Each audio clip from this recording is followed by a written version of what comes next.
All right, welcome to episode 7 of Kings of Opinion, coming from the Wandering Pug studio. We got a bunch of people here with me. To my right, Steve, Wander to my left, and Ernie in the backdrop. Say hello, everybody. Hello. Welcome back, fam. All right, Shady lost his voice. He's on mute today, so we're going to just keep this rolling because he doesn't understand directions. We're going to start off with today first, the New York Yankees, or basically the New York Bums. And I hate to say this right now, but injuries have caused nothing but problems for the Yankees the last, I guess, couple weeks, and it's not stopping. It's not getting any better. Today, Aaron Judge went on the 10-day disabled list, retroactive to April 28th. So he's going to be gone for the next 10 days, and they're just going to have to weather this storm, guys. Like, I don't know really what they're going to do right now. They have 3 guys in the lineup batting under 200. Aaron Hicks is getting a ton of playing time, which nobody ever wants to see. They're scoring 3.2 runs a game, and, you know, historically, when you're scoring that little amount of runs, you're not going to win a lot of ball games. And they're just hoping to tread water a little bit, get some of these guys back. Some of these guys may be back in the middle of May, towards the end of May, but we're sitting here May 1st, and this looks like it could be a very big hill to climb until the end of May, beginning of June, when you're going to start getting some guys back. Especially in that division. Look what's happening at the top there. The Rays are running away with it. Your sleeper team, the Orioles, I mean, they're not making anyone's lives easier.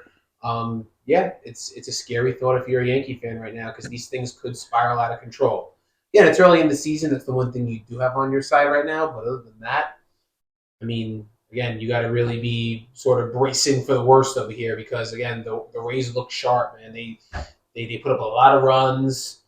They're sitting right at the top. They're having a very great start to they're having a great start to their season. So I mean, we'll see how it ultimately plays out. But yeah, I don't know. Are you pushing that panic button yet? Are you sounding the alarm, or is it too early for that? No, I'm not. But what I do need is I need the Wanderer to give me some positive motivation or some positive advice right now because you're the one I always go to for some of that. Sure. So give me something. So they lost. Hang my hat on. They lost 3 or 4, right? Yes, sir. To Texas. Mm-hmm.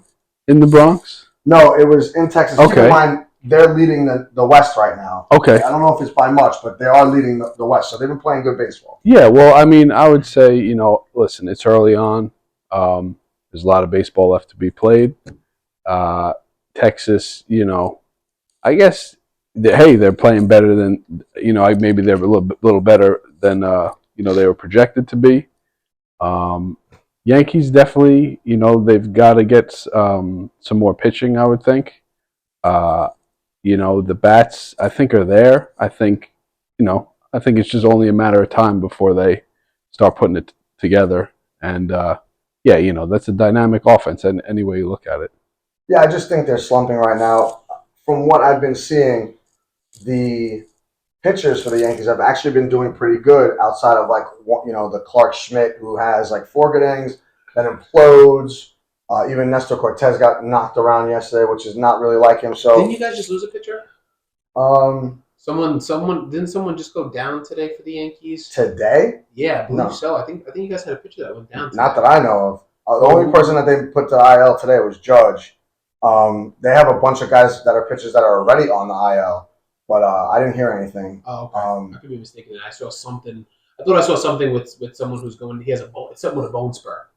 Probably. That was probably yesterday. I think that was yesterday. That was Trevino. There you go. And he hit a home run though too, right? Or that was tonight. That's the catcher. That's the catcher. That's tonight. Oh, there's 2 Trevinos. Yeah, there's 2 Trevinos. I see. One's a bullpen guy. He had surgery. He had surgery today to remove the bone spur, so he's out at least 6 weeks.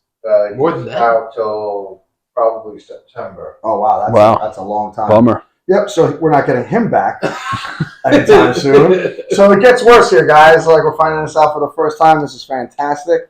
Thanks, Ern, for the information. But, what are you thinking you're ready for? I'm the one who brought it up. Yeah, but you didn't even know the guy's name, and then we have to play guess the pitcher for a little bit and waste some time. You're the Yankee man. I don't know. I figured you would know that this guy's not going back till September, but that's okay. Don't get me started with you. Okay? Go back to being a mute. All right, but So I'm not going to press the panic button yet. A lot of Yankee fans would. We were talking earlier about has Cashman done enough?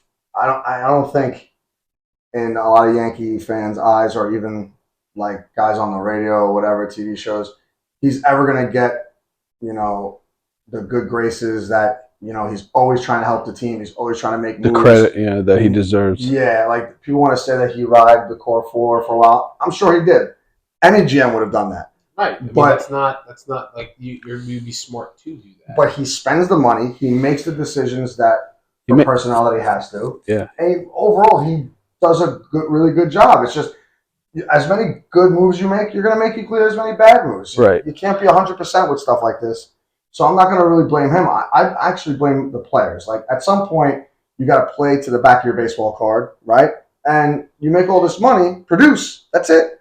I don't want to see you striking out 3 or 4 times a day, or you're not moving runners over, or you're lazy to first base, or you're not going first to third on a single in the gap or something like that, or you're misreading things, or you're stealing, getting thrown out when you shouldn't be stealing. Like if runs are going to be at a premium, you have to be smart on the bases. You have to be smart when you're hitting. You have to play little ball, small ball. And as of right now, they haven't been doing that. The injuries are something you can't account for either. No. I mean, if you bring a guy in, guys go down all the time. It's all about plugging that next, that's having that next guy step up, plugging that hole. And he's done a very good job of that over the years with guys like Urshela, guys like Wood. I mean, those guys that he's picked up off that Carpenter, those guys that he's picked up off that free agent scrap pile have all turned to gold. So he's had a bunch of diamonds in the rough. It's not his fault. The Yankees are just off to one of those tough starts, and we'll have to see how it plays out. The scariest part is that the 2 teams at the top of that division, especially the Rays, are very dominant right now. So the outlook right there is, that's got to be, if you're the Yankees, you got to have your eyes set on the Rays right now. Really, you're jogging for position with the whole division because they're right at the bottom of Boston. Toronto is actually having a good season too. They're a power team. So yeah, listen. Again, it's a little too early at the panic button because you do have most of the season ahead of you versus behind you. But again, it's something to definitely be concerned about as a Yankee fan. Yeah, listen, at the end of the day, all those teams, they're all going to jock for position all year long. They're going to beat up on each other. It's a tough division, like most years, and especially now that you have the Orioles are playing well, and I think they're going to play well the whole year. So at some point, it's all going to even out. Like Tampa's going to go through a rough part. Like right now, they have no injuries really. Neither do the Orioles. How's their stud pitcher doing? How's he doing this year? Who? What? For Tampa?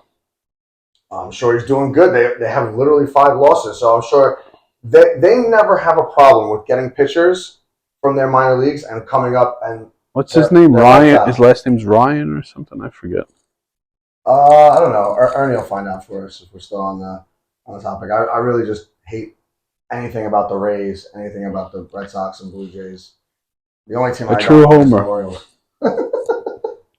But they're playing off the wall right now. It's kind of like what the Yankees did last year. Yankees came out hot last year. They were the best team in baseball till middle of July. That's 70 wins, and they had like 20-something losses. It was great. So I expect Tampa to have a year like that. And it's still too early to say that they're going to win the division. I won't say that. But if they keep up this kind of pace, they win the division, so what? As long as we get into the playoffs, a wild card team can win the World Series. Look what the Phillies did last year. They were garbage for most of the year. They snuck into the playoffs and they went right to the World Series. Yeah, right? made a lot of noise there. Yeah. Yeah, they played Houston tough. That was a good series, but I don't know. We'll see. It's like we said, it's still too early. Now we go across town to your guys' Mets, and there's a lot going on there too. They had a doubleheader today. They lost the first one. It was a bullpen game for them for some reason. Who started the Right, first it game? started for the Mets. Okay. I actually think they optioned him right after the game back down to AAA. Well, Well, But they yeah, normally do they're that. kind of the Mets right now in terms of their pitching. They're definitely plugging holes because piecemeal. Yeah. again, Scherzer took that 10 game suspension. Regardless of what you think of that or not, whether he should have appealed it or not, his whole philosophy on it was that he wasn't going to stand a chance on the appeal. Right. So he said, you know what, I'm going to forego the appeal. I'm just going to go ahead and take the 10 game suspension. We're getting Verlander back. He's supposed to be making his start, I believe, this series coming up against Wednesday. the Tigers. I think it's Wednesday. Yeah, the series Nice. against the Tigers. Even though Season the weather up there debut. is going to be horrible, they said. It's going to be like 40-something degrees. Wind chill is going to make it feel like 20. Right. Well, he was a rookie there. So it's funny that it's nice that they're both coming back at the same time because they're having like that Tiger reunion. I think they both came up as Tigers, or at some point maybe Scherzer. I don't know if he came up as a Diamondback or a Tiger, but regardless, I know they both had tenures with the their respective tenures with the Tigers. Yeah, So I think you're right. I think Scherzer was on the Diamondbacks first. yeah. So again, it's one of those things where it's like, all right, we were kind of plugging the holes, and listen, those guys did their part for like I said, you got to work with what you have. You got to work with what you have. But at Right. the end of the day, the Mets are definitely plugging some holes when it comes to pitching. Atlanta is red hot. They sit right at the top of the division. They just haven't. It's like they came back from the West Coast and they hit a little bit of a speed bump. Mm-hmm. They had that really nice West Coast road They trip. lost and 5 out came of back. 6. They came back and they didn't do well against the lowly Nationals. The Braves, they kind of beat up on them. They took 2 out of 3. So it's one of those things where it's early in the season. I think they're in good shape. I like the lineup. I like Pete Alonso's bat this season. He's mashing. He's got 11 home runs. I think Muncie's tied with him for 11. So I like what I see, and the fact that we're getting the reinforcements are coming back. The guys like your Scherzers, the Verlanders. I mean, the troops are coming. I think they'll be okay. Plus, they're going to Detroit. The Tigers aren't anything to write home about. Hopefully Right. they can pick up put a little wind in their sails. And Did they win the do second something game today? 'Cause- they did. They won the okay. second game. So what today. was it? 2-0? It was 2-0 when I heard it. No, they won like 5-4 or 5-3, something Okay. like that. So I they think I split saw the 5-3 before you. Yeah. So they split the doubleheader, which is good. Yeah. The Braves, Miguel hit Acuna pretty early in the game. He's out with a shoulder. He looked like he was out with a shoulder injury. I don't wow. like to see anything like that, but that's a little news over Acuna, the huh? Braves. Yeah, he went down. He got hit today, first, like the third pitch of the game. Wow. But yeah, listen, I like what I see from them so far. I mean, like I said, I'm really riding high from that West Coast road trip. Again, they didn't come back here and do what I would have liked them to do against again, beat up on the Nationals a little bit, then play play the Braves. But again, this weekend was also a little broken up with the rain and then the doubleheader. So Right. it was one of those kind of like weird series already to begin with the Braves. Well- They didn't really have a chance to get into a rhythm. Like if they had a bad series against the Nationals, it's like, all right, hit the ground running against the Braves, and it was so choppy and broken up between Saturday and Sunday with the weather over here. In New Yeah, York. definitely put a damper on things. So it was just one of those weird things. But again, I think they're in good shape for the most part. Well, as good as they did on the West Coast trip, they did equally as bad here back at home, which is more troubling than anything. But like you said, it's too early to panic with this stuff. They're also plugging holes because I they're put a lot starting more pitchers. emphasis on the West Coast road trip. Yeah, but after doing so good, you got to keep it going. You come home to play like the Nationals. It's not like you're playing the Braves right off the bat, and like the Phillies, you play the Nationals. You predicted to win at least 2 out of 3, if not sweep them, and they lose 2 out of 3. Yeah, we got to remember too. They went in there limping with no pitching either. I mean, they had to throw out guys that normally don't. It was like a AAA rotation at that point. So, granted, listen, I'm giving them a pass on that. I'm not going to beat them up for that. Yeah, I don't blame you. But what do you think about? When both of you chime in, what do you think about you guys spending all this money, and then like you're plugging holes at this point, and you're only really missing a couple pitchers. You're supposed to be a little bit deeper. You're supposed to have like some kind of plans for like if these things happen because you do have 2 older starting pitchers. I mean, one was hurt and one got suspended, so you can't really plan for the suspension either. Verlander has been hurt since the beginning of the season. So people have been starting to talk like you spent all this money and you have no backup plan, no plan B, not even a C. Like they had a bullpen day for game 1 of the doubleheader. Now, granted, yes, like you guys said, it did rain over the weekend, kind of messed things up a little bit, but you should have a bona fide starter to jump in there. They said something about, Senga? They didn't want to pitch him because he needs 6 days before he pitches, or he has to pitch on his 6th day. Like, what's that about? Is that something that came from overseas and everything like that, where he was pitching? It could be. I mean, again, I don't think they want to load him up too early in the season, which I'm okay with. Again, listen, I don't want to put too much emphasis on the fact that they came back and didn't play well against the Nationals and the Braves. It's a long season. I think the budget speaks for itself. They still have a good lineup. The pitching's there. A couple of other guys went down, like Quintana. Things that you can't really account for, like of that nature. So yeah, their rotation is deep when healthy. But again, I just think we hit a little bit of a speed bump early on, coming back from the West Coast. I really don't think it's anything to worry about. I think the budget's totally fine.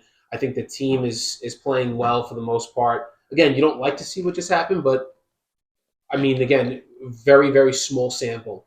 You can't judge. You can't base the whole team Yeah, or the outlook on the season of just. No, it's going to happen more short often than not during the season. Like you're going to go through your highs and lows throughout the season. Every team, for the most part, does. Yeah, they beat the Braves today. Carry that momentum. Go to Detroit. Take 2 out of 3 over there. Then they go to Colorado after that, or they come back home to play I heard Colorado. it's going to snow in Detroit. Is that true? It's going to rain. It's going to be bad weather over there. Hopefully, they get some games in. We'll see. So sticking with the baseball thing, once again, this is way too early, but people have started been talking about this because Alonso has so many home runs in April, and now we're in May. He's got 11. They're comparing him already to Judge's last year with the 62 homers. I think it's too early for that. It's a long season, so he's got to be somewhere in the 30 or 40 range come July to really start talking about it. You know what I mean? Yeah. But it's gaining a little bit of steam. So you think he has what it takes to do this kind of thing the whole season, even with him like he's somewhat notorious of going through like really bad slumps for a while and not being able to hit the ball for power. What do you think with this whole debate with Judge and the polar bear? Well, I think that it is very early to start projecting him to beat Judge. It's fun, obviously, crosstown rivals. Him having the start to the season he's having, I think it's a fun thing to do. But again, yeah, like you said, come July, those dog days of August, we'll see where he's at and we'll have a better sample. Yeah, for myself, I way too early. Get to the break.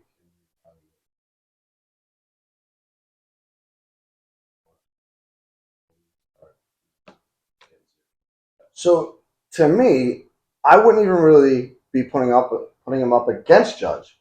And the one reason why is Judge set the AL record for 62 home runs. So this goes into a deeper conversation, which we could have for a few minutes. But if he even gets close to Judge or even surpasses him, I don't really see it as much of a big deal because they're in 2 separate leagues.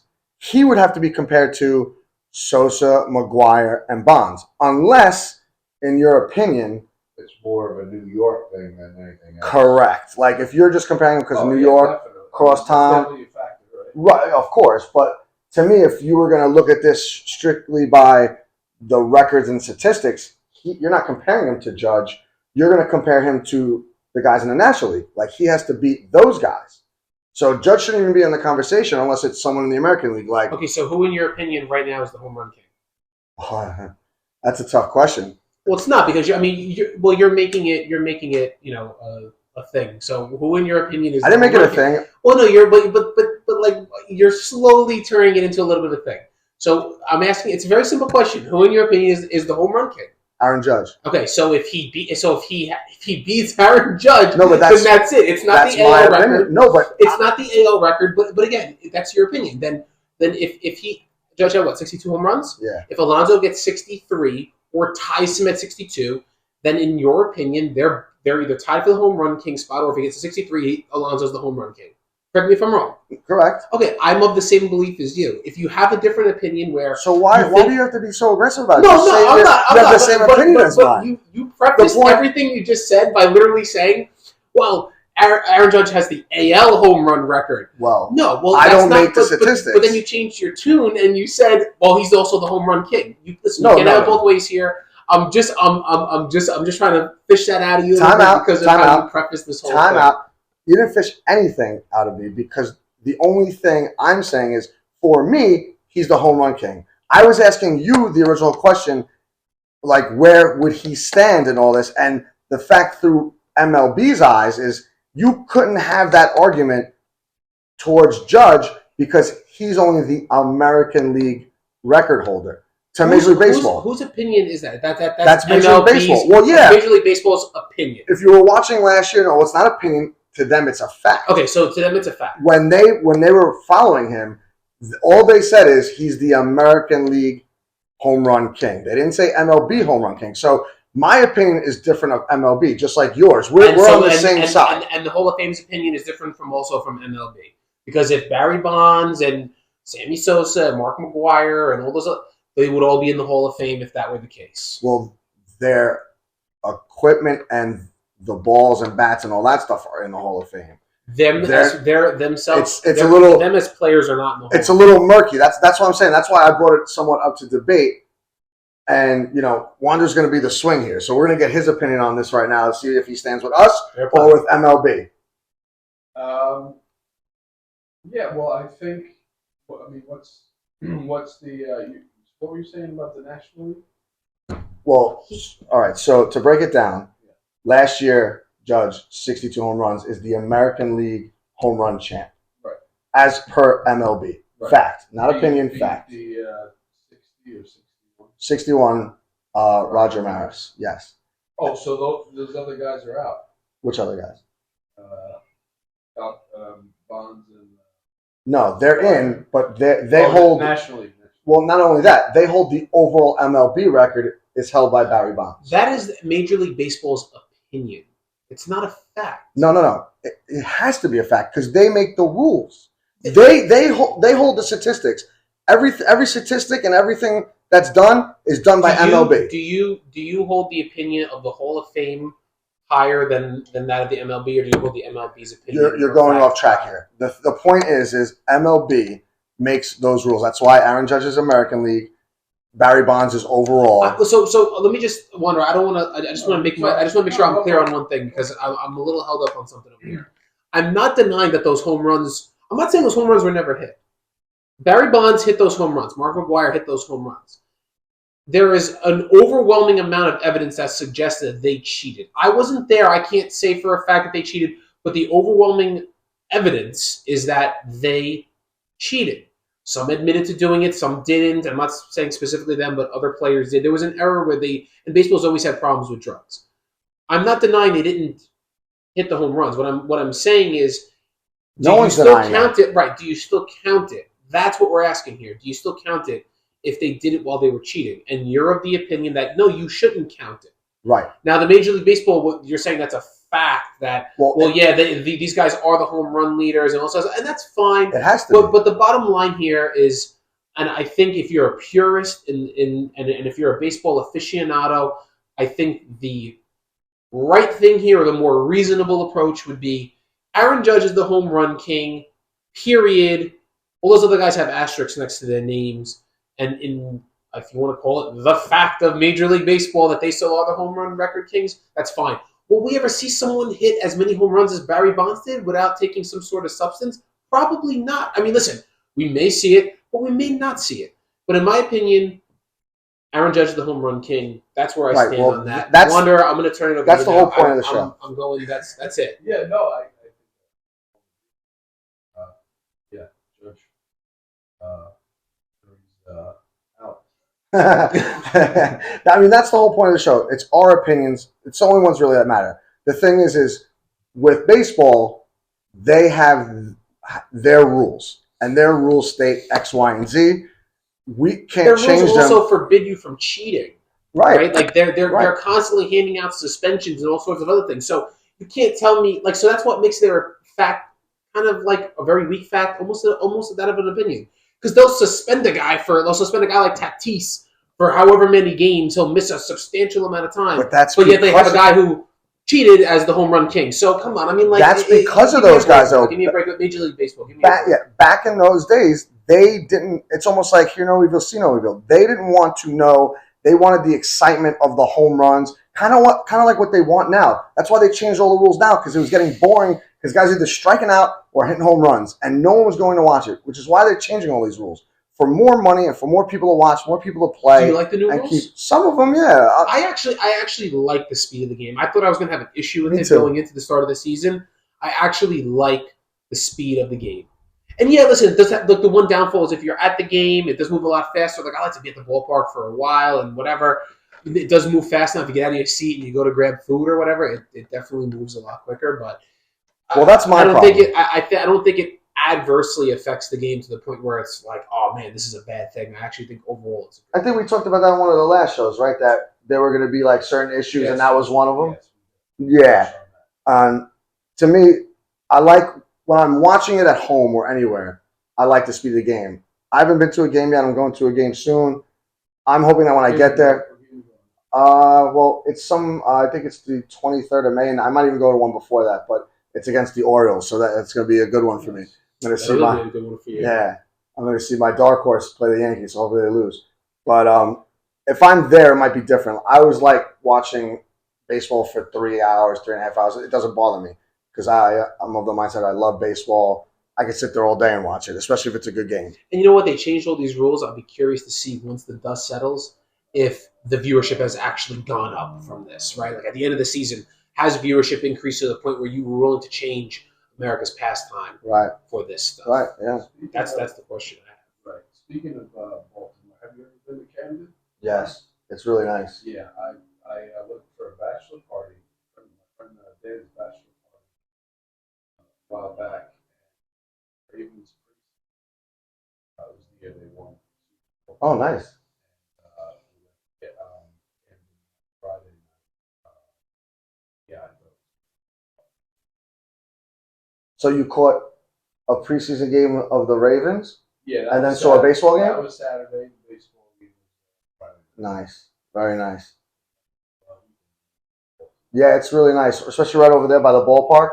It's really nice. They did a good job over there. Obviously, things are much cheaper there than they are here, so that helps too. But yeah, it's a good time. I definitely like it down there. I definitely like to go back at one point. While you're there.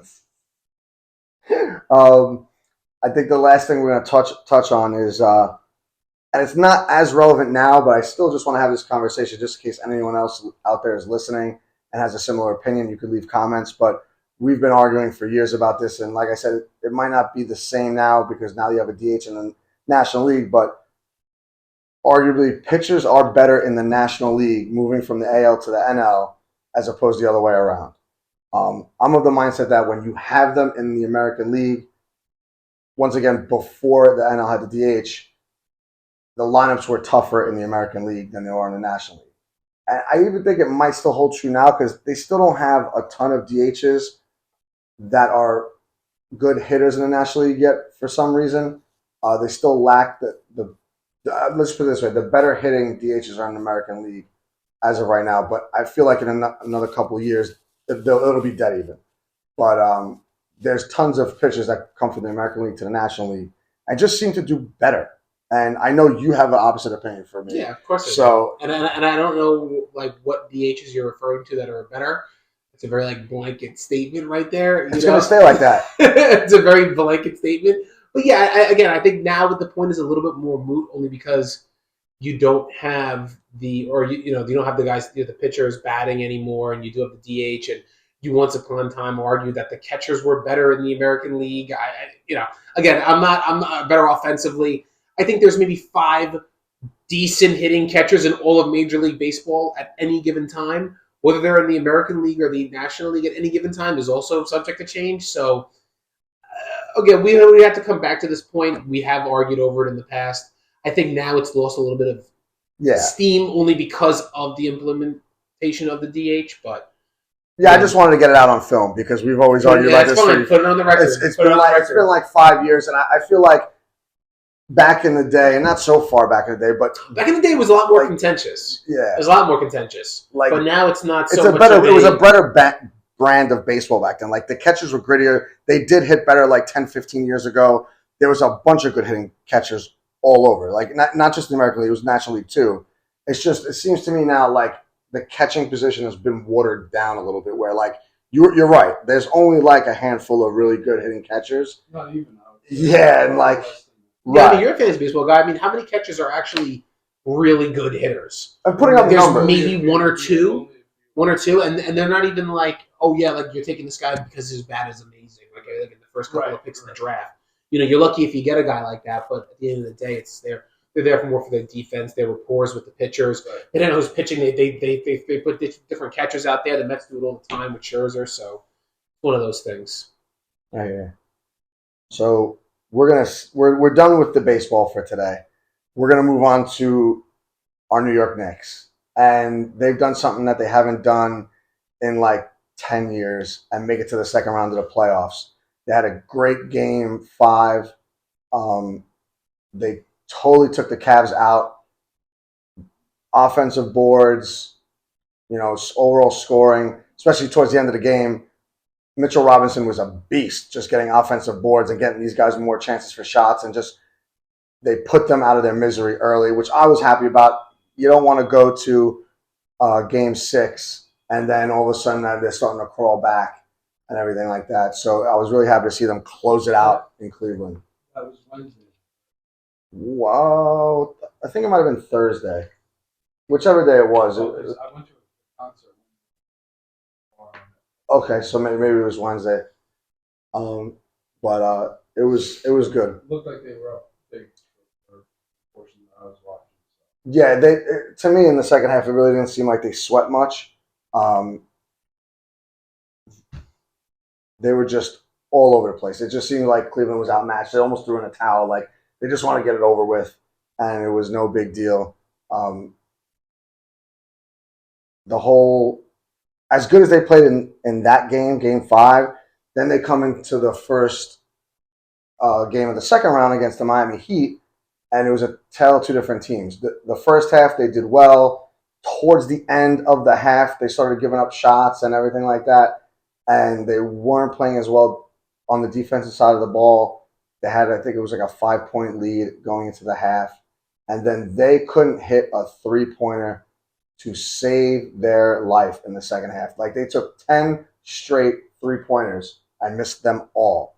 And I don't know if they weren't getting good looks or what, or they're just missing it. But if they do anything in the offseason, they got to get better at shooting the three, or at least creating better opportunities for wide open threes where you're going to hit them.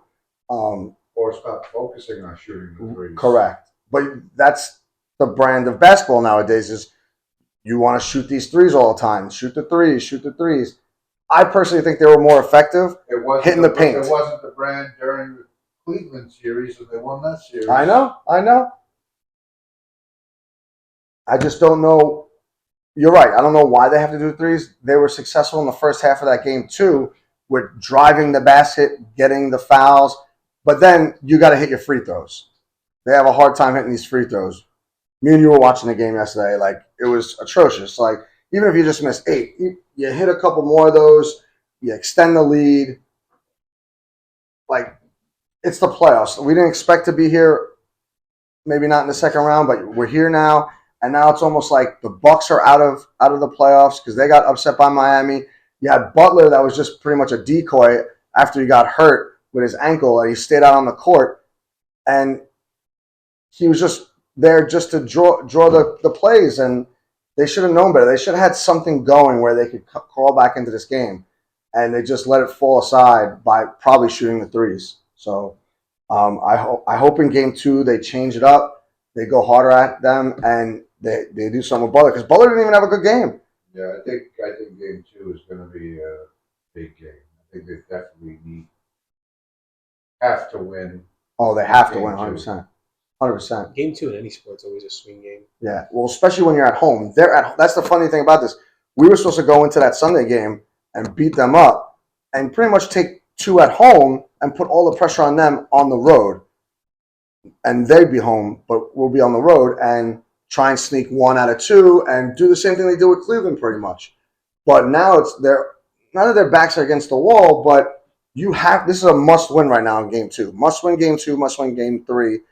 So you can almost guarantee like the split, and you're tied. If you walk out of Miami 2-2, you did good, But it's going to be a tough one. When do they play their game? Is it tomorrow, or is it Wednesday? Tomorrow. All right, so tomorrow 7:00 or 8:00. 7:30. 7:30. So we're going to be watching that game tight. We should probably go somewhere for that game, focus on that game, and be able to report back. What's the other series? I know we got Boston and Philly on right now. Right. Game 1. Yeah. Boston's up by 3. At the half? Yeah, I think I like Boston in this series. Yeah, Boston's a tough team. I hope they win, and I hope the Knicks win, because we kind of have their number this year. So maybe we could beat them too, and we could be talking about this a couple of weeks from now. That'd be kind of nice. What's going on in the West? Denver's up 1-0, and the Lakers and Golden State play after Philly Boston. Oh, they play tonight. Yep. Nice. No, they play tomorrow after the Knicks. I'm sorry. Okay. Well, did you see that Golden State game yesterday? That was the seven. That was the do or die game. Right. Steve Curry went off yesterday with like 50 points. That was a crazy game. They're showing the Prudential Center right now for the Rangers, and they already got the UFC banner up on the side of the. Here it is, right here. Is that it's in?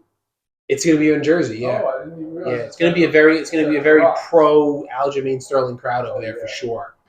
Sure. Do you have any predictions on that fight, Sterling and Cejudo? I've been talking to a lot of guys. I've been getting a lot of Cejudo. I've been getting a lot of Sterling. Yeah. I'll go with Sterling just off of activity, and also, he's much longer. Yeah, But he's enormous for that weight class. He wrestling. I don't see. I'd say he has the advantage. So yeah, I'm gonna go with Sterling. I think that layoff is going to play a big part in that. Activity alone is it's a big factor. Yeah, I mean, plus again, Sterling is not the best striker, but I mean, if he could, he's gotten better in my opinion. I mean, that was always his knock. Significantly. So if he could keep Cejudo at bay, even though their reach I think is pretty comparable, I think Cejudo's reach is pretty. Oh, really? I think he has a pretty long reach for his height.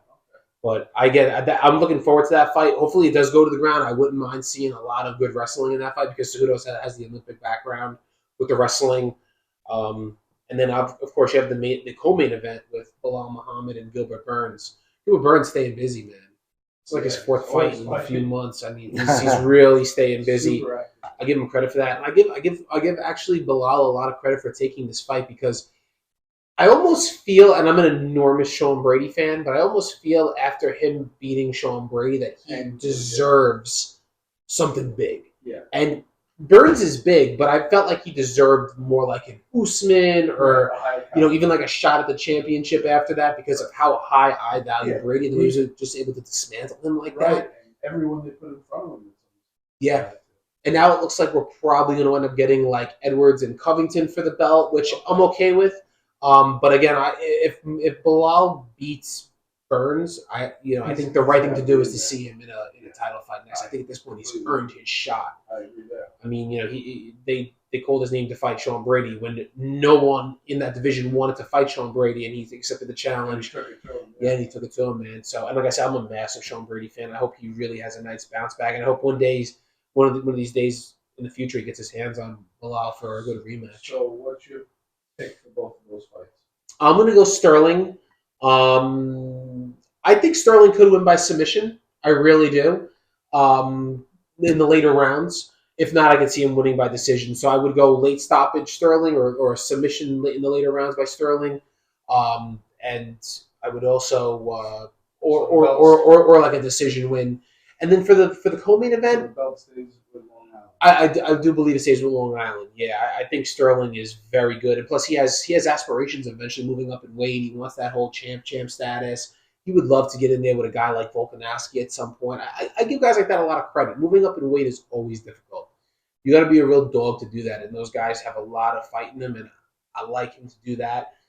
And in the co-main event, that's going to be a tough fight, man. Burns is fresh. Burns is, I should say Bilal's fresh. Burns, I hope he doesn't get burned out from fighting as much as he has. I mean, I know he's got that tank that's really, that's just churning type deal. But I don't know. That to me is a true 50-50 fight. I don't even know if I can make a pick on that.